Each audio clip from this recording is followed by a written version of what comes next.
Hello, everyone, and welcome back for Season 2 of the Wellness on Purpose podcast.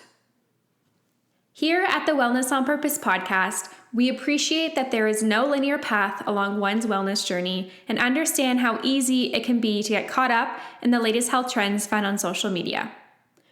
Our intention is to provide you with impactful, educational, and realistic information to help you progress on your journey to live wellness on purpose now and for future generations. For the launch of Season 2, our host and nutritionist Marissa Laughlin will be offering you guidance through the Back to Basics series, in which she will cover topics such as digestion, sleep, stress, and balanced nutrition. If you are ready to progress on your journey, stay here and take notes.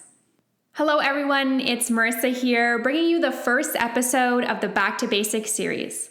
Today, I'm going to chat with you guys about optimizing your digestion and flourishing your gut bacteria. All right, guys, so before we jump into understanding the purpose of our digestive system, let's come to the reality that there's actually 1 in 5 people who suffer with digestive disturbances every single day. That can include gas, bloating, indigestion, constipation, allergies or sensitivity responses, abdominal pain, and acid reflux. The list can really go on from there, but what we need to understand is that when we leave those symptoms untreated, we can be faced with more long-term health concerns, such as weight gain, weight fluctuation, allergies, sensitivities, leaky gut, chronic fatigue syndrome, IBS, which is irritable bowel syndrome. This can alternate between both constipation or diarrhea. And then you can also fall into one of those subcategories. So IBD, which is just irritable bowel syndrome with an emphasis on diarrhea. And then IBC, which is irritable bowel syndrome with an emphasis on constipation. Also Crohn's or colitis, candida overgrowth, GERD, mental illness, depression, anxiety, autoimmune conditions, and the list can go on from there. Now, when I say mental illness, depression, anxiety, the reason I say that is because actually one of the purposes of the digestive system is communication. It is really the core of all the other symptoms in the body, and it helps to regulate different hormones, different enzymes to help to secrete and manage homeostasis within the body. So there are direct nerves that are connected from our gut and reach all the way up to our brain, and that's known as the gut-brain connection. So there's been a rise of information and studies on that direct connection and correlation. And what we know at this point is when our digestive system is working optimally, our intestinal microbiome is flourishing, then our mental health and capacity is elevated and it's greater. And what we need to always come back to is that root, which is our digestive system. The other purposes of the digestive system is to digest food, absorb nutrients, and eliminate waste. So recap, the digestive system has 4 main jobs. Communicate with the rest of the body, digest food, absorb nutrients, and eliminate waste. So in order for the digestive system to work optimally and do the jobs it needs to do, we need to understand the digestive process. So digestion starts in the mouth. So when I put an emphasis on making sure that you're chewing properly, I mean that not just to slow down your eating habits, but also to help with the breakdown and the secretion of saliva and enzymes to start the digestive process. From there, food will then enter the holding tank known as the stomach, where hydrochloric acid and other digestive enzymes will further break down our food until it forms a liquid called chyme. From there, the liver and the gallbladder work together to create bile, which helps to break down fats, cholesterol, and glucose. Next, our pancreas secretes enzymes to digest lipids, carbohydrates, protein, and other acids. It also secretes insulin, which is really important to help control our blood sugar levels, especially if you're consuming a meal that is richer in carbohydrates or sugars. Moving on, we're going to the small intestine next, and this is actually where most of the digestion and absorption occurs. So this is where we want to make sure that digestion is optimal and that the gut bacteria is flourishing to help prevent or reduce digestive disturbances. After the small intestine, whatever is remaining from digestion and not absorbed, then moves through the large intestine. There's a little bit more digestion that happens here as well, but primarily for our gut bacteria. This is the main part of our gut microbiome, where we want to make sure it is flourishing to the best possible capacity that it possibly can. As it's moving through the large intestine, making its way to the colon, that's when our waste will start to form as we get ready for elimination. We also want to make sure that the colon is working optimally because we don't want to have anything that sticks or stays in the colon. The colon tends to have higher levels of bad bacteria, and bad bacteria feed off sugars. They feed off proteins that are not digested. They feed off things that cause our digestive disturbances. So we want to make sure that this area of our digestive system is flourishing, isn't overloaded with bad bacteria or candida, so that we don't have those lower abdominal pains or constipation that can occur here. So now that we understand the purpose of the digestive system and the process of how digestion happens, we can now optimize our habits to improve our digestion. So 2 ways to do that is we need to make sure that that food that we are consuming is digested from start to finish, fully digested so we can absorb the nutrients and have proper elimination. And then we need to make sure that the healthy bacteria along our digestive and intestinal tract is flourishing with good bacteria. So let's start by talking about some lifestyle factors that can help to support the digestive process. So I already mentioned chewing is so important. That's where digestion starts. That's also where healthy habits start. When we're mindful and aware of our eating habits, we are less likely to binge eat. We're less likely to overconsume. We're more likely to have a healthier relationship with our food. And we're more likely to choose a healthier option when we're more mindful and aware of our digestive process. Second thing is increasing fiber. Fiber is really, really important to help support our healthy bacteria balance in our digestive and intestinal tract, because healthy fiber helps to not only eliminate bad bacteria and overgrowth of yeast, it also helps to act as a prebiotic to help flourish our healthy bacteria through the intestinal digestive system. As a nutritionist, I recommend everybody to consume 35 to 50 grams of fiber per day. This can come from fruits, vegetables, it can come from grains, beans, legumes, or you might be interested in taking a dietary fiber supplement like inulin, chicory root, acacia fiber. Those are all great sources of fiber as well. Number 3, hydration. Water is so important for every single body function. Secreting hormones, secreting enzyme production, allowing food and waste to move through the digestive system optimally. We need it for muscle function, muscle hydration, and we need it to help with elimination as well. So making sure you're consuming enough water, anywhere from 1.5 to 3 liters a day is optimal. If you are consuming caffeine or stimulants that dehydrate the body, you need to keep that in mind and keep your hydration levels higher. Another lifestyle factor to consider when we're optimizing our digestive system is looking at our stress levels.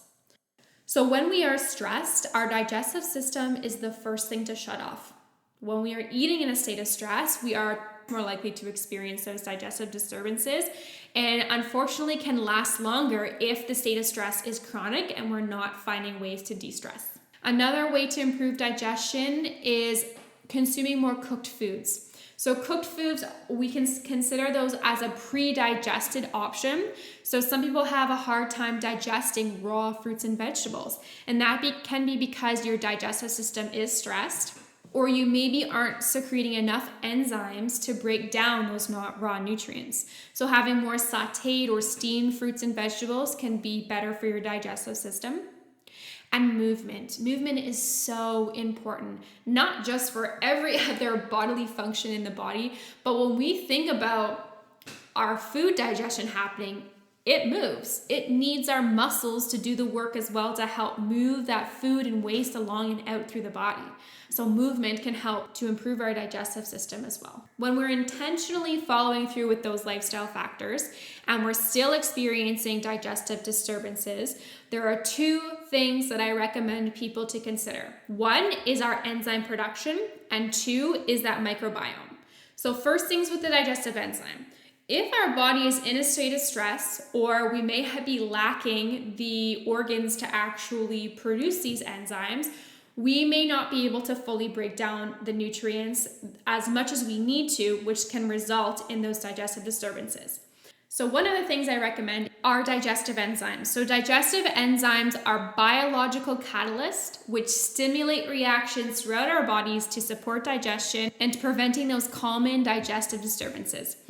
If you are following a specific diet that has a higher emphasis on one of those food categories, you may not be able to fully break down those nutrients because you're consuming so much of it. So an example is the ketogenic diet. We know that that has an emphasis on higher fat content. If your gallbladder, pancreas, and liver are not able to produce the enzymes to break down fat further, you may have a problem with digestion. So making sure you're taking an enzyme that contains bile can help to improve your digestive system.